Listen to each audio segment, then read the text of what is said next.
Yon mga masters, bali 8 videos, araw-araw tuwing umaga na po tayo mag-a-upload. Maraming salamat sa mga solid kong masters dyan na patuloy pa rin na sumusuporta sa aking mga ina-upload na kwento o videos. At sa mga hindi nag-skip, maraming salamat po sa inyong lahat. At mag-iingat po kayo palagi and God bless. Magandang gabi mga masters, bali ngayon po ay 8 videos po ma-upload ko po sa aking YouTube channel. Tama nga mga masters, 8 videos nga po ma-upload ko. Yon, what's up mga masters? Nandito na naman tayo sa panibagong araw, panibagong kabanata na naman ang pagsasama-samahan natin ngayon guys.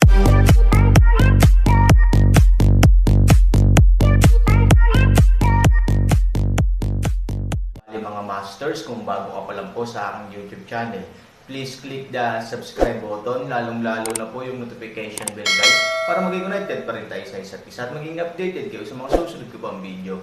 Bali mga masters, bago natin umpisahan ng kwento ay mag-shoutout po muna tayo para sa mga solid nating tagapakinig. Shoutout kay Mario Francisco, shoutout kay User DM. Yun na nga mga masters, no? Bali hindi na ito patagalin. In 3, 2, 1, let's go!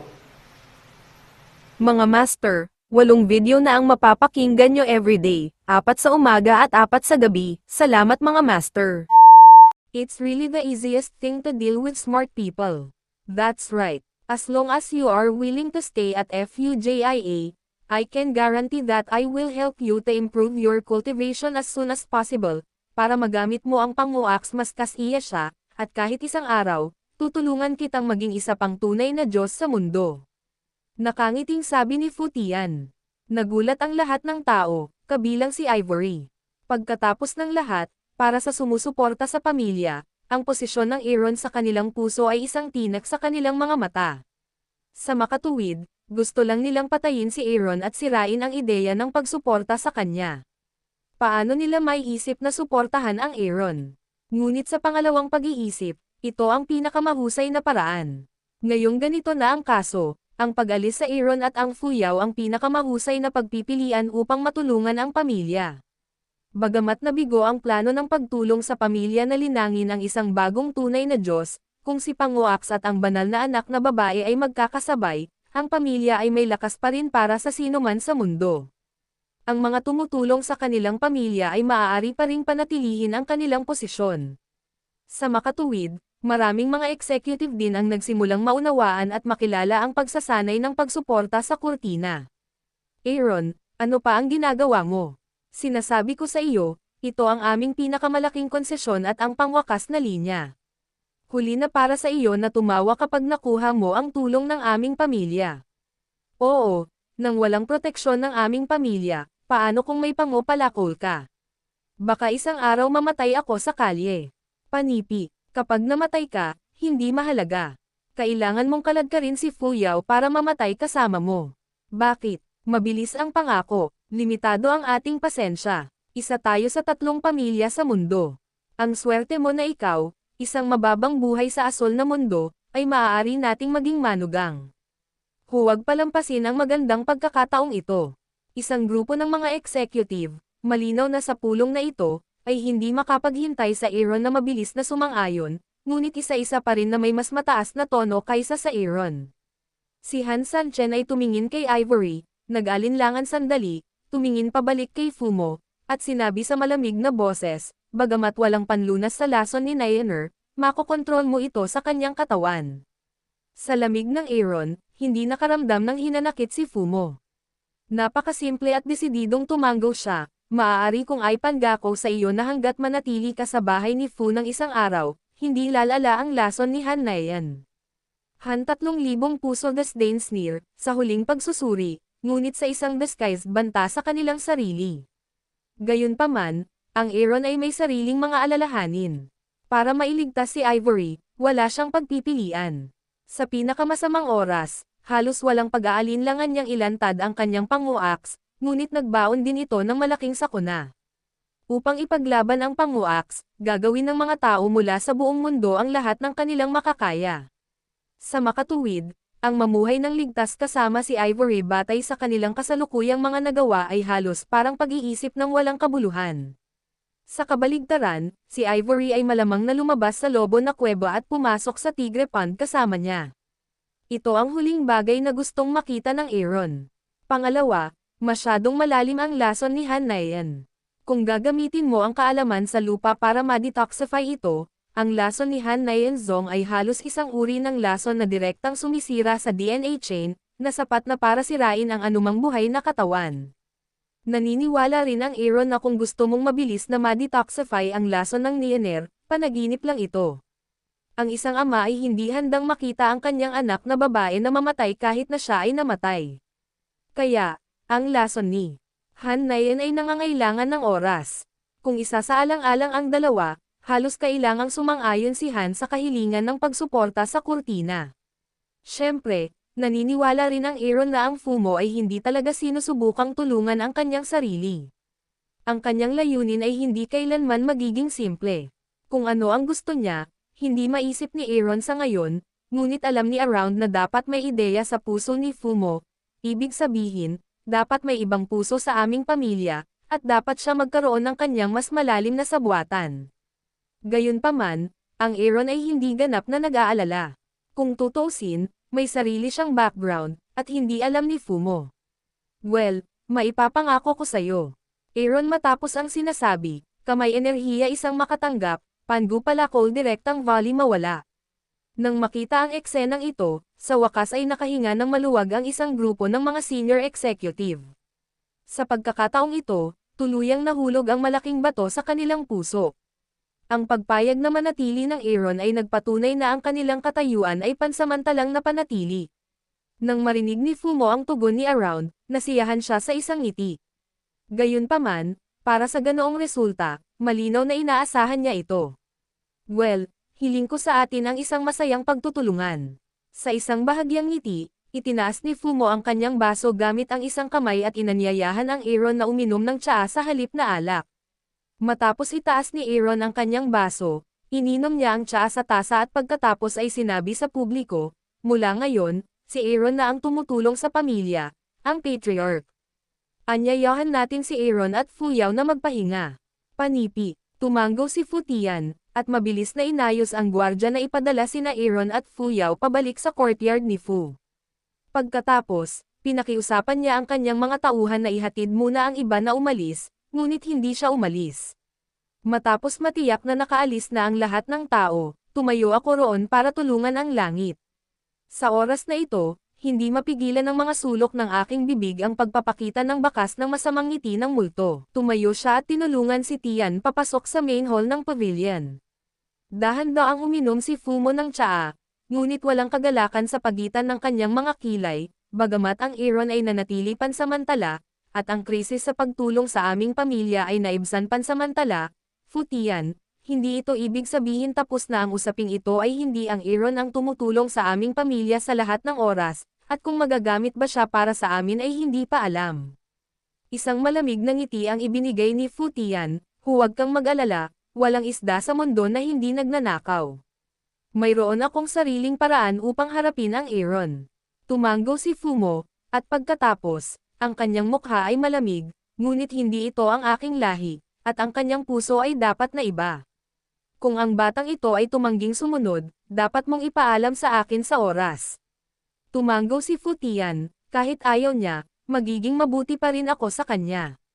At least, bago ka makakuha ng panguaks, di ba? Nakangiti, may larawan pa si Fumo na hawak niya ang palakol ni Pangu at pinapatay ang lahat ng panig. Dinala ng pamilya ni Han Sanchen si Han Sanchen pabalik sa kwarto ni Ivory upang magpahinga. Pagkatapos pakainin si Han Nayan ng pansamantalang panlunas, tumingin siya kay Han Sanchen at sinabing, huwag kang mag-alala. Kapag nagising siya, magiging okay na siya. Gayunpaman, ang antidote ay tatagal lamang ng 3 araw. Ang malamig na biyaya ng Aaron, ang ilang mga executive ay maaari lamang mabilis na mag-back out.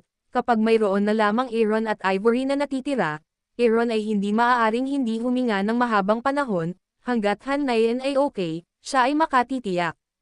Pagkatapos niyang hawakan si Han Nayan sa kama, pagkatapos ay tumalikod siya at niyakap si Ivory sa kanyang mga bisig.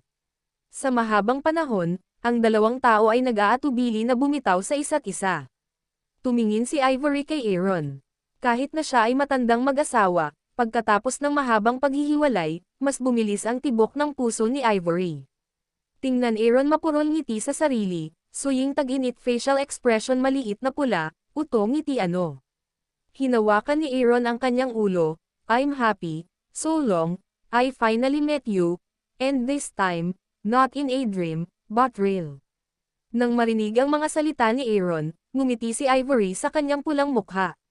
Pagkatapos ay bahagyang itinaas niya ang kanyang mga daliri sa paa at nag-iwan ng mababaw na halik sa labi ni Aaron, ang hirap mo. Aaron ilang aftertaste ng dilaan labi, ibig sabihin, ganito lang. Hindi lang mahirap na trabaho ang napuntahan ko dito, ngunit nakagawa ako ng ilang pagkakamali sa tarangkahan ng kamatayan. Panipi, tapusin ang pagsasabi, Aaron mouth, ibig sabihin sa obvious pero, gustong bigyan siya ni Ivory ng kabayaran. Walang magawang ibinaling ni Ivory ang kanyang mga mata, ngunit muli pa rin niyang binalot ang kanyang mga daliri sa paa. Isang pares ng jade arm ang nakakabit sa leeg ni Aaron, at pagkatapos ay dahan-daang itinaas ang sarili niyang mabangong labi. Ang Aaron ay parang mahabang tagtuyot kapag nakasalubong niya ang nectar. Matapos matikman muli ang panlasa ni Ivory, siya ay may mahabang halik na baliw, dahil sa halik na ito, hindi napigilan ni Aaron ang kanyang hininga at ibinuhos si Ivory sa kama. Malakas na tinamaan ni Ivory ang balikat ni Aaron, nandito pa rin si Niner. Ano ang gusto mo? Ang Aaron ay medyo interesado. Kinurot niya ang kanyang bibig. Ngumiti si Ivory at marahang ibinaba ang Aaron. Pagkatapos ay sumandal siya sa Aaron at isinandal ang kanyang ulo sa dibdib ni Aaron. Ang sabi niya, ito ay okay, hindi ba? Aaron nodded. Ivory tulad ng isang asawa kung ano ang magtanong. Aaron, kailan ka dumating sa mundo? At ano ang problema ng iyong pangopalakol? Si Ivory, tulad ng isang curious na sanggol, ay nagtaas ng ulo at tumingin kay Aaron. Si Han Sunny ay tumawa at sinabi kay Ivory ang lahat mula sa lahat ng direksyon.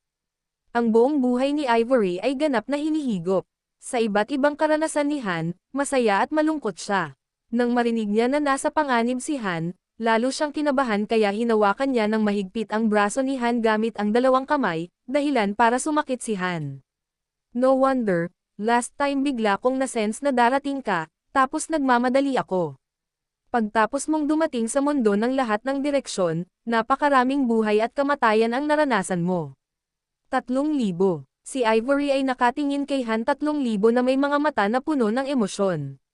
Mula sa kagubatan ng mga hayop, hanggang sa pagkubkob ng Nile Istmo, hanggang sa panganib ng lason sa Chanho City, at sa wakas hanggang sa emergency ng Panguwuyu Village, ang puso ni Ivory ay lubhang naapektuhan. Dahil alam niyang napakaraming naranasan ni Aaron para iligtas ang kanyang sarili, masigurado si Ivory na hindi niya mali ang pagpili ng nag-iisang lalaki sa kanyang buhay. Hindi niya binaygo siya, at hindi siya binaygo. Alam ni Aaron na malapit nang umiyak si Ivory, kaya nagbiro siya, paano? Magsasagawa ka ba ng personal na pangako? Panipi, natuwa si Ivory sa kanya at biglang tumawa, oo, gusto ko ring magbigay isa kang unggoy. Biglang umiling si Aaron ng seryoso, imposible iyan. Kahit ipinanganak ako, sa kasalukuyang pisikal na kondisyon ko, siguradong isa akong lalaking naglalaro ng mga palakol. Agad namang natigilan si Ivory sa kanya. Hindi niya naiintindihan ang kanyang stem. Nang maunawaan niya, hinampos niya ito ng pulbos kamao sa dibdib, papatayin kita. Ito suntok pababa, Aaron agad sakit ng palabas ngipin. Isang malamig na huni si Ivory at itinaling ang kanyang ulo. Ngunit pagkaraan ng ilang sandali, hindi ipinakita ni Han Sanchen ang kanyang tunay na anyo. Sa halip, siya ay kumukulot sa parehong paraan at tila nasasaktan. Si Ivory ay hindi lamang nag-aalala, ngunit ayaw din niyang sundin ang paraan ng Aaron. He hums coldly, Han, tapos na ang play. Oo, sabi ni Ivory, tahimik na sumulyap sa Aaron, makikita na nakakunot pa rin ang Aaron, at may malamig na pawis sa kanyang noo, medyo mapatla ang mukha ni Aaron. Alam ni Ivory na halatang hindi ito nagpapanggap. Bigla siyang nabalisa. Sa harap ni Aaron, kinakabahan niyang sinabi, 3,000, anong problema mo? Umiling si Han Sanchen, okay lang, hindi ako pwedeng mamatay. Umupo si Hansani habang hinahawakan ang kanyang dibdib. Si Ivory ay hindi makapaniwalang tumingin sa kanyang kamao at nag-aalalang nagpaliwanag, 3,000, nasaktan ba kita, ngunit nabuklad ako ng lakas, ako, wala kang kinalaman, sarili kong basura. Paliwanag ni Aaron. Kung tutuusin, bagamat ang pagtatanggol ng walang kamatayang shuangkai ay pinakamataas, kailangan din nito ng enerhiya. Sa harap ng pag-atake ng libu-libong tao, kung si Han Sanchen ay hindi ang puso ng lahi ng dragon, ang sanggol na ito ay sumisipsip. Itinuring na halimbawa ang sariling energy spring ni Han Sanchen, hindi niya kayang manatili sa pagtatapos ng digmaan sa kasalukuyan. Isa na itong himala para sa maraming tao. Siya ay isang bagong dating sa mundo. Nang tumingin sa mga mata ni Ivory, si Aaron ay magsasalita na sa oras na ito, ang pinto ay biglang kumatok, at pagkatapos ay isang katulong ang tumawag sa loob, 3,000 young masters, saints, please welcome the patriarch. Sumimangot si Ivory at kinakabahang tumingin kay Aaron. Aaron, ano ang dapat kong gawin? Yun na nga mga masters, no? Bali panibagong kabanata na naman yung natapos natin ngayong gabi. Muli, maraming salamat po.